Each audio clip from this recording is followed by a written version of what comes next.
Hello friends, class 9th ICSE से chapter कर रहे हैं हम रेक्टिलिनियर फिगर। क्वेश्चन नंबर 14 तक हमारा कंप्लीट हो चुका है। स्टार्ट करेंगे क्वेश्चन नंबर 15। क्वेश्चन है कि एबीसीडी इज अ स्क्वायर। तो चलिए सबसे पहले हम स्क्वायर बनाते हैं एबीसीडी अपना। तो ये लीजिए, मैंने अपना स्क्वायर बनाया ए बी सी और डी। अब क्वेश्चन कह रहा है A is join to a point P on B C. तो ए को किसी पॉइंट पी से ज्वाइन किया गया है जो बी सी पर है। चलिए वो पी हम यहाँ मान लेते हैं। And D is join to a point Q on A B. D is joint to a point Q on A B. Okay, चलिए ए बी पे कोई पॉइंट है। फिर कह रहा है कि A P is equal to D Q. Okay, तो ए पी और डी क्यू को ज्वाइन करना पड़ेगा। तो ये देखिए ए पी और ये मैंने डी क्यू को ज्वाइन कर दिया। ठीक है, कह रहा है prove that A P and D Q are perpendicular to each other. A P and D Q are perpendicular मतलब ये मान लीजिए कि ये जो एंगल मैंने डिनोट किया है इसे राइट एंगल ही प्रूव करना है आपको, मतलब 90 डिग्री प्रूव करना है। चलिए देखिए कैसे करते हैं। सबसे पहले क्या करें, ट्राइंगल डी ए क्यू और ए बी पी को कॉन्ग्रुएंट करते हैं। ठीक है, तो नाम लिखते हैं in triangle D A Q. तो D A Q and triangle A B P.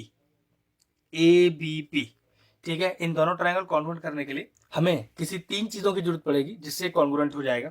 चलिए सबसे पहले देखते हैं, ये पूरा एंगल और ये पूरा एंगल 90 डिग्री स्क्वायर है ना, तो नाम डाल देते हैं ये पूरा एंगल 1, ये पूरा angle 2। Angle 1 is equal to angle 2 each 90, क्योंकि A B C D square है ना, तो स्क्वायर के वर्टेक्स एंगल 90 ही होते हैं। ठीक है, एक तरह से हमें मिल गया राइट एंगल। ठीक है, राइट एंगल हमारे पास आ गया। अब राइट एंगल के अपोजिट साइड देखना, तो एंगल 1 के अपोजिट साइड डी क्यू और एंगल 2 के opposite side A P. Hypotenuse, लेकिन ये हाइपोटेन्यूज इसलिए बराबर नहीं है। देखिए क्वेश्चन में दिया हुआ है कि जो एपी है वो डी क्यू के बराबर है, तो लिखेंगे AP is equal to D Q. Reason है गिवन, लेकिन हमारे लिए किसका काम कर रहा है, हमारे लिए हाइपोटेन्यूज का काम कर रहा है। क्यों? क्योंकि राइट एंगल के ऑपोजिट है। अब तीसरी साइड देखिए, डी ए बराबर ए बी, तो डी ए बराबर A B. Any one side, any one side, लेकिन ये बराबर है क्यों भाई, स्क्वायर है ना, स्क्वायर की तो सारी साइड बराबर होती है। तो डी ए बराबर ए बी हो गया। तो कह सकते हैं कि triangle D A Q is congruent to triangle A B P. और इसके लिए रीजन क्या देंगे, देखो right angle, hypotenuse, any one side, तो रीजन हो गया आर एच एस। तो आर एच एस प्रॉपर्टी से हमने इस ट्राइंगल को कॉन्ग्रुएंट कर दिया। तो कॉन्ग्रुएंट करने से मुझे फायदा क्या हुआ वो देखिए, कि ये जो एंगल मैं मानता हूं 3, ये एंगल 4 के बराबर है। Angle 3 is equal to angle 4 CPCT. इसका मतलब ये हुआ कि अगर दो ट्राइंगल आपस में कॉन्ग्रुएंट कर दो तो पहले ट्राइंगल के तीनों एंगल दूसरे ट्राइंगल के तीनों कोरस्पॉन्डिंग एंगल के बराबर, पहले ट्राइंगल की तीनों साइड दूसरे ट्राइंगल के पूरे करस्पॉन्डिंग साइड के बराबर। तो उसी वजह से मैंने 3 और 4 को बराबर कर दिया। अब इस बात को यूज कैसे करूंगा वो देखिए, ध्यान से देखिएगा। एंगल ए है 90 डिग्री, हाँ बिल्कुल एंगल ए 90 डिग्री है, लेकिन एंगल ए को दो एंगल में बांट लीजिए, एक तो 3 और 4 हम ले चुके हैं, ये 5। तो एंगल ए को मैंने क्या लिखा, देखो angle 3 plus angle 5 is equal to 90। Angle 3 plus angle 5 is equal to 90, लेकिन हमें क्या पता है कि एंगल 3 तो एंगल 4 के बराबर है, तो मैंने क्या करा, इस 3 की जगह यहाँ 4 लिख दिया। तो angle 4 plus angle 5 is equal to 90। ठीक है, इसे क्वेश्चन 1 मान के छोड़ दीजिए। अब जरा ट्राइंगल लीजिए डी ए और यहाँ नाम डाल दीजिए, कुछ एम डाल दीजिए। तो in triangle D A M, तो 4 प्लस 5 प्लस नाम डालिए 6, तो angle 4 plus angle 5 plus angle 6 is equal to 180। Reason क्या डालेंगे, angle sum property of triangle, जिसमें 4 प्लस 5 पहले से ही 90 है, 4 प्लस 5 पहले से ही 90 है, तो 90 plus angle 6 is equal to 180। Angle 6 कितना आ गया, 180 minus 90, therefore angle 6 is 90 degree. अब एंगल 6 को 90 डिग्री ही प्रूव करना था, प्रूव हो गया, लिख सकते हो therefore AP is perpendicular to D Q. ये लीजिए क्वेश्चन फिनिश हो गया। चलिए क्वेश्चन नंबर 16 देखते हैं।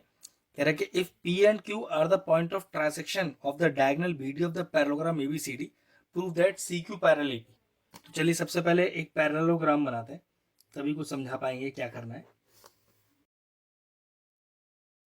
और नाम देते हैं इसका ए बी सी और D. P and Q are the points of trisection of the diagonal B D. P and Q are the points of trisection of the diagonal B D. तो सबसे पहले बी डी डायगोनल को join करते हैं, तभी दो point बनाएंगे P और क्यू, जो लाइन बी डी को तीन बराबर हिस्सों में बांट रही है। हमें क्वेश्चन में गिवन है कि B P is equal to P Q is equal to Q D, और हमें प्रूफ करना है कि C Q parallel A B. तो सी क्यू जोड़िए, ये लीजिए सी क्यू जोड़ा, और पैरेलल ए पी, ये दोनों हमें पैरेलल प्रूफ करनी है। तो चलो सबसे पहले गिवन लिखते हैं। अब गिवन क्या है हमारे पास कि a parallelogram A B C D in which, जिसके अंदर क्या हमें गिवन है, हमें गिवन है कि B P is equal to P Q is equal to Q D, ये तीनों हमें गिवन है। और हमें क्या गिवन है, और कुछ गिवन नहीं, टू प्रूफ करना है। टू प्रूफ क्या है हमारे पास कि जो ए पी है ये सी क्यू के पैरेलल है। कंस्ट्रक्शन कोई नहीं, डायरेक्ट प्रूफ स्टार्ट करेंगे। अब जरा देखो ध्यान से, हमें क्या करना है, पहले इन दोनों ट्रायंगलों को कॉन्ग्रुएंट करते हैं, ठीक है, फिर बताएंगे लॉजिक क्या है। तो in triangle A B P and triangle, अब देखो यहाँ ए बी पी लिया, तो मैं यहां ले लेता हूं सी डी क्यू। तो ट्रायंगल सी डी और क्यू, ठीक है, तो बन लिया ए बी पी और सी डी क्यू। तो सबसे पहले angle one is equal to angle two, angle one is equal to angle two. Reason क्या डालेंगे, ऑल्टरनेट इंटीरियर एंगल, क्योंकि ए बी और डी सी तो पैरेलल है ना, और बी डी ट्रांसवर्सल का काम करेगी, तो वन और टू तो बराबर हो जाएंगे। अब चेक करो क्या बीपी और क्यूडी बराबर है, हाँ तो देखो ना बीपी और क्यूडी बराबर है, BP is equal to QD, और रीजन क्या लिखेंगे, गिवन। तीसरा देखिए क्या ए बी और सी डी बराबर है, तो ए बी और सी डी भी बराबर है, रीजन क्या देंगे, opposite sides of the parallelogram. तीन चीजें मिल गई, और इन तीन चीजों का हमारे एक ट्रायंगल में ऑर्डर भी बनना चाहिए, तभी ट्रायंगल कॉन्ग्रुएंट होगा। तो चेक करो, इस ट्रायंगल की बात करें तो हमने ये वाली साइड ली, ये वाला एंगल लिया, ये वाली साइड ली, तो triangles are congruent by S A S, तो ये ट्रायंगल कॉन्ग्रुएंट हो गया।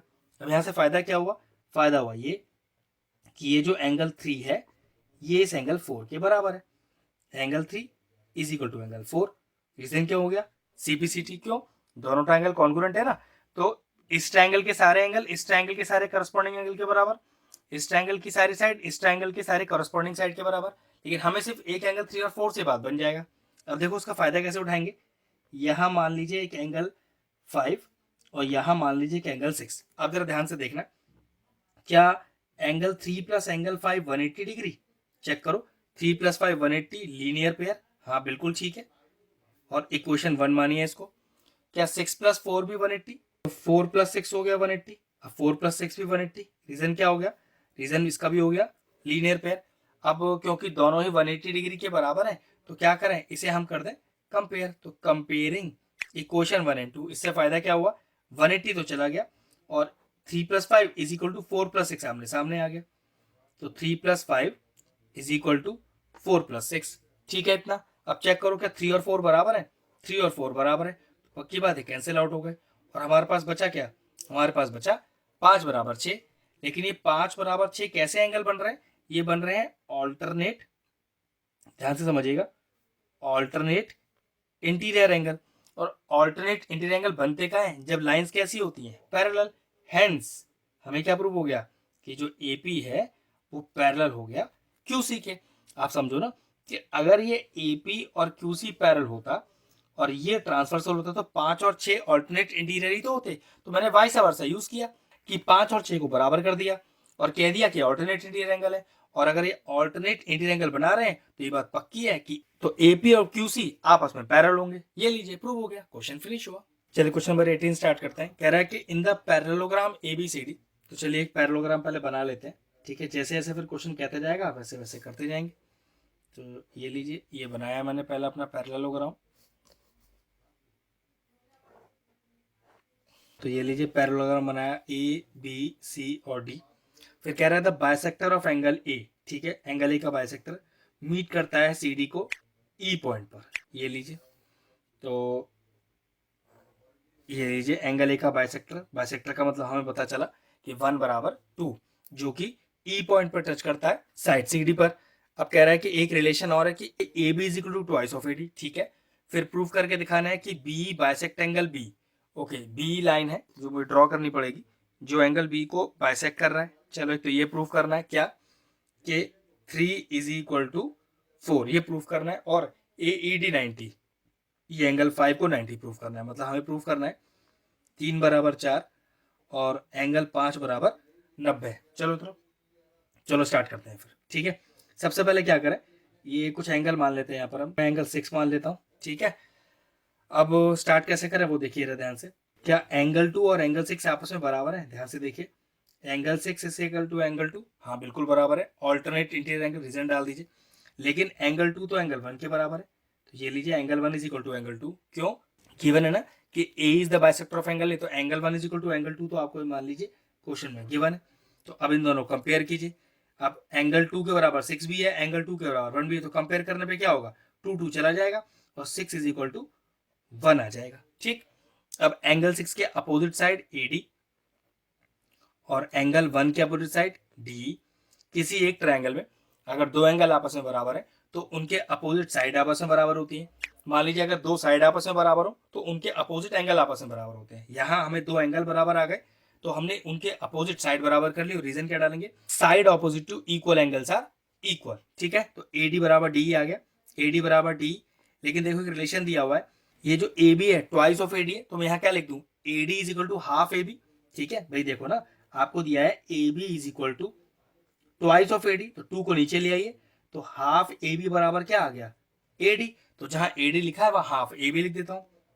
ये लीजिए मैंने हाफ ए बी लिख दिया, तो ए डी की जगह half A B is equal to D E. और ए बी को लिख दिया मैंने सी डी, क्यों, opposite sides of the parallelogram. तो half of D C is equal to D E. अब half of D C is equal to D, मतलब D जो डी है वो डी सी का आधा है। इसका मतलब क्या हुआ, अरे भाई अगर डी डी सी का आधा है तो डी और ई सी आपस में बराबर है, या कह सकते हैं कि E is the mid point of C D.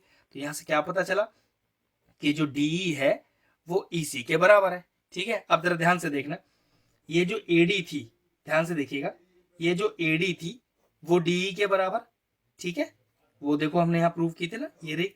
लेकिन ये डी तो ई सी के बराबर भी हो गई, ये जो डी है ये तो ई सी के बराबर भी हो गई।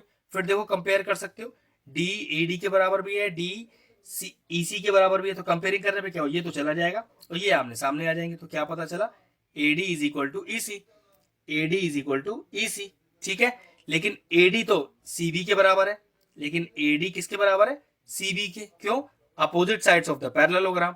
अब देखो फिर ए डी बराबर आ गया, फिर कंपेयर कर लो, तो यहां से क्या आ गया आपके पास, यहां से आ गया ई सी बराबर बी सी, ई सी बराबर बी सी। अब देखो ट्रायंगल में दो साइड बराबर हो गई तो इनके अपोजिट एंगल भी आपस में बराबर होंगे। तो मैंने क्या लिखा, अब यहां पर एक एंगल और डाल दो 7, तो ई सी के अपोजिट एंगल 3 हो गया और बी सी के अपोजिट एंगल 7 हो गया। तो रीजन क्या डालेंगे, angle opposite to equal sides are equal.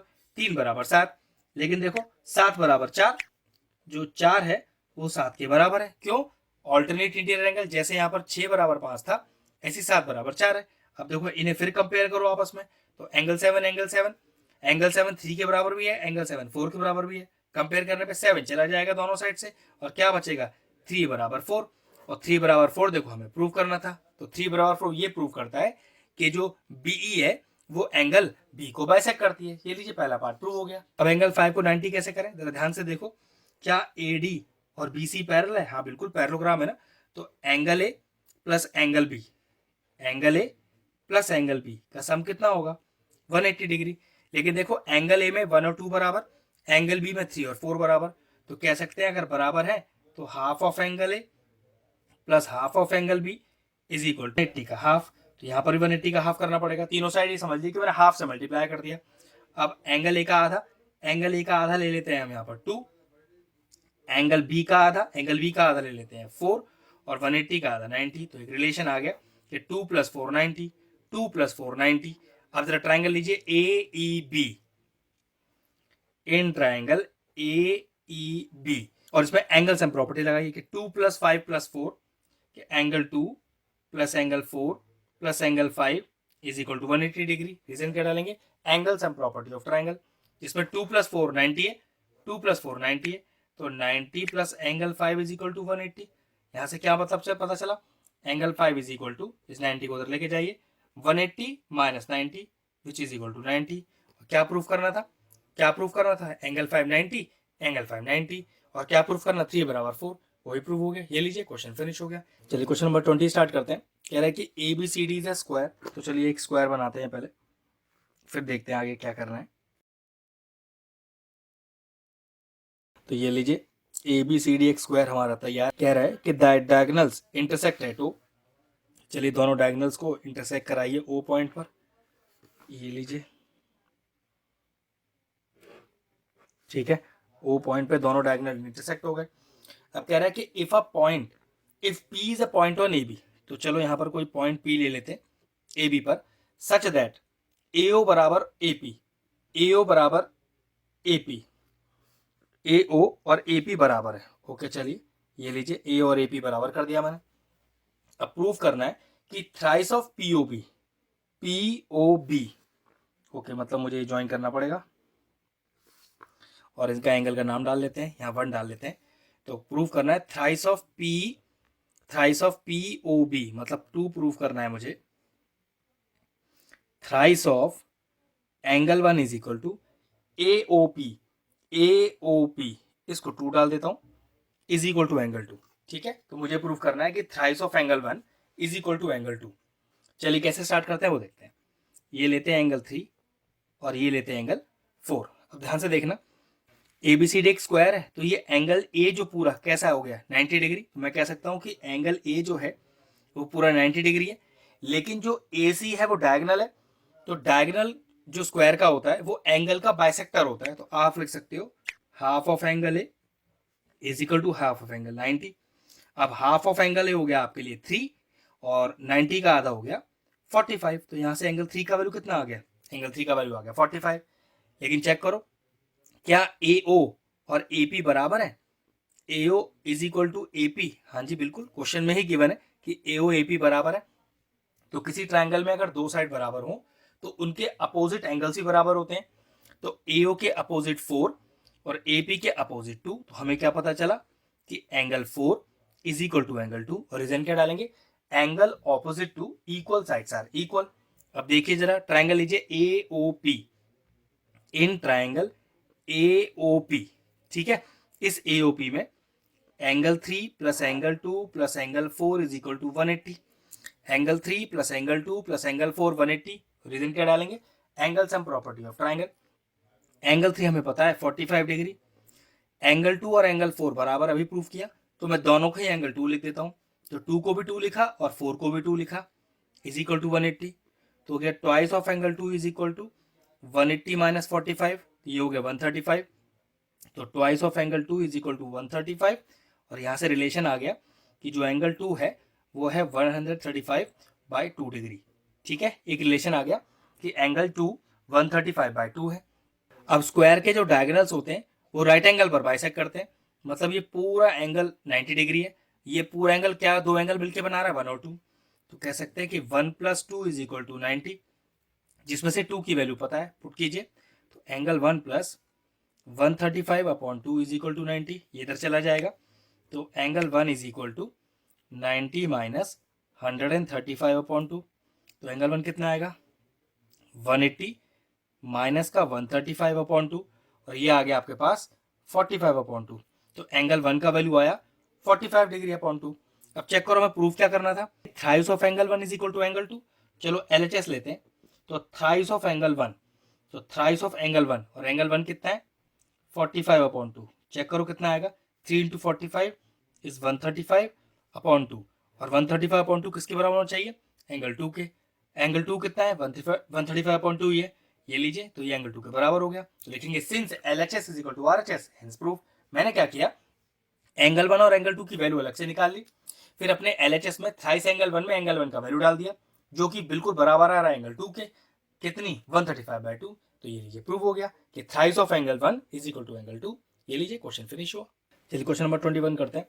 कह रहा है कि A B C D is a square, E F G H are the points on the side A B B C C D and D A respectively. चलो पहले करके दिखाते हैं, एक स्क्वायर बनाते हैं। ये लीजिए हमारा A B C D square तैयार है। स्क्वायर की सारी साइड बराबर होती हैं। इसमें ई एफ जी एच पॉइंट किस पर है? ई पॉइंट है ए बी पर, ये लीजिए कहीं पर भी ले सकते हैं। फिर एफ पॉइंट है बी सी पर, फिर जी पॉइंट है सी डी पर, और एच पॉइंट है डी ए पर। ठीक है, फिर कह रहा है such that A E is equal to B F is equal to C G is equal to D H. ये चारों बराबर दिया हुआ है। प्रूफ करना है कि ई F G H is a square. E F G H, okay, join करना पड़ेगा ई एफ जी एच को, और प्रूफ करना है कि ई एफ जी एच एक स्क्वायर है।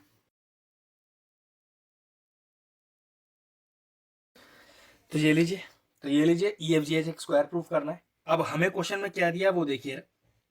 गिवन में है अपने पास square A B C D, सारी साइड बराबर हो गई, और अपने को मेन जो चीज गिवन है वो क्या, कि A E is equal to B F is equal to C G is equal to D H. अब देखो इससे फायदा क्या होगा आपका, एक चीज समझिए, इसको एक क्वेश्चन 1 मान लेते हैं। ठीक, अब मैं लिखता हूं, क्योंकि स्क्वायर है ना, तो मैं लिख सकता हूं A B is equal to B C is equal to C D is equal to D A, और इसको इक्वेशन 2 मान लेता हूं।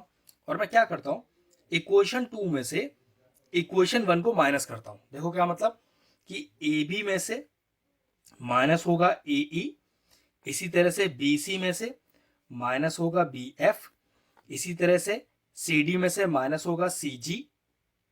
ठीक है, और इसी तरह से डी ए में से माइनस होगा डी एच। तो हमारे पास बचेगा क्या, ए बी में से ए ई हटाइए, ए बी में से ए ई हटाइए, तो हमारे पास आ गया E B is equal to, इस बी सी में से बी एफ हटाइए तो क्या आ गया सी एफ, इसी तरह से सी डी में से सी जी हटाइए, क्या आ गया डी जी, और ए डी में से आप डी एच हटाइए तो क्या आ गया ए एच। तो एक रिलेशन हमारे पास ये भी आ गया।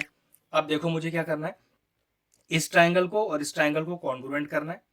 तो in triangle H A E and triangle F B E, F B और ई। और एक चीज देखो जरा, क्या एच ए ई बी के बराबर है? तो चेक करो, एच ए ई बी के बराबर है, हाँ बिल्कुल। तो लिखिए H A is equal to E B. Reason क्या आएगा, प्रूफ्ड अबव, हमने अभी ऊपर प्रूफ किया। फिर क्या, एंगल ए और एंगल बी 90 डिग्री है, angle A angle B 90 degree है, बिल्कुल। क्यों? Reason A B C D square, vertex angle 90 होता है। और क्या ए ई बी एफ के बराबर है? तो गिवन ही है कि ए ई बी एफ के बराबर है। A E is equal to B F, ये गिवन हो गया। तो triangle H A E congruent हो गया ट्राइंगल एफ बी ई के। और रीजन देखिए, एक ट्राइंगल में चेक कीजिए, ये साइडली, ये एंगल ही है साइडली, तो triangles are congruent by S A S. और हमें फायदा क्या हुआ यहाँ से, फायदा हुआ कि ये जो एंगल 1 है इस एंगल 2 के बराबर है, और रीजन क्या हो गया, सी पी सी टी। चलिए यहाँ पर भी एक एंगल डालते हैं 3, और इस 90 डिग्री डालते हैं 4। तो मेरे हिसाब से, तो ध्यान से देखिए, in triangle H A E angle 1 plus angle 4 plus angle 3 is equal to 180 degree. Reason क्या हो गया, angle sum property of triangle. Angle 4 कितना है इसमें, 90 डिग्री, तो एंगल 4 90, और हमारे पास बचा क्या, 1 प्लस 3 इज इक्वल टू 180। तो यहाँ से 1 प्लस 3 का वैल्यू कितना आ गया, 180 minus 90, that is equal to 90। मतलब एंगल 1 प्लस 3 आ गया हमारे पास 90। लेकिन चेक करो, एंगल 1 तो एंगल 2 के बराबर है। ठीक है, तो मैं क्या करता हूँ, इस 1 की जगह 2 लिख देता हूँ, तो 2 प्लस 3 इज इक्वल टू 90। ठीक है, कोई दिक्कत नहीं, 2 प्लस 3 में 90 प्रूफ कर दिए। यहाँ एक एंगल और डाल दीजिए, मान लीजिए 5। अब देखो जरा इस चीज को, कि 3 plus 5 plus 2, 3 plus 5 plus 2 is equal to 180। Reason, एक ही लाइन पे तीनों एंगल हैं, तीनों एंगल का sum 180। Reason, straight angle, linear pair मत लिखिएगा, लीनियर पेयर मत लिखिएगा, क्योंकि लीनियर पेयर में सिर्फ 2 ही एंगल होते हैं, यहाँ 3 एंगल है ना, तो बस रीजन चेंज हो गया, स्ट्रेट एंगल, जिसमें से 2 प्लस 3 90 है, 90 प्लस 5 इज इक्वल टू 180। तो एंगल 5 कितना आ गया, 180 minus 90, that is equal to 90। तो एंगल 5 मैंने क्या प्रूव कर दिया, 90 डिग्री। तो ये लीजिए एंगल 5 90 हो गया। अब एक चीज और देखो, हमने जब ये दोनों ट्राइंगल कॉन्ग्रुएंट किए थे, जहां मैंने angle 1 is equal to angle 2 लिखा था, वहां आप ये भी लिख सकते हो एच ई बराबर ई एफ। एक बार देख लो, एच ई बराबर ई एफ, तो एडजेसेंट साइड ही बराबर हो गई। सिमिलरली आप ई एफ को जी एफ के बराबर कर सकते हो, जी एफ को जी एच के बराबर कर सकते हो, तो उस हिसाब से सारी साइड बराबर आ गई और एक एंगल 90 आ गया। तो याद रखिएगा, अगर किसी क्वाड्रेटिक की सारी साइड बराबर हो और एक वर्टेक्स एंगल 90 हो तो आप इसे स्क्वायर प्रूव कर सकते हैं। ये लीजिए, बस हो गया। ध्यान रखना है कि जहां आपने 1 और 2 को इक्वल लिया था सीपीसीटी में, वहां एच ई और ई एफ को भी साथ ले लेना और फिर सिमिलरली डाल के E F is equal to G F और G F is equal to G H, सारी साइड बराबर, vertex angle 90, hence it is a square. Question prove हो गया। चलिए क्वेश्चन नंबर 23 करते हैं कि एबीसीडी इज अ रोम्बस। चलो पहले एक रोम्बस बनाते हैं।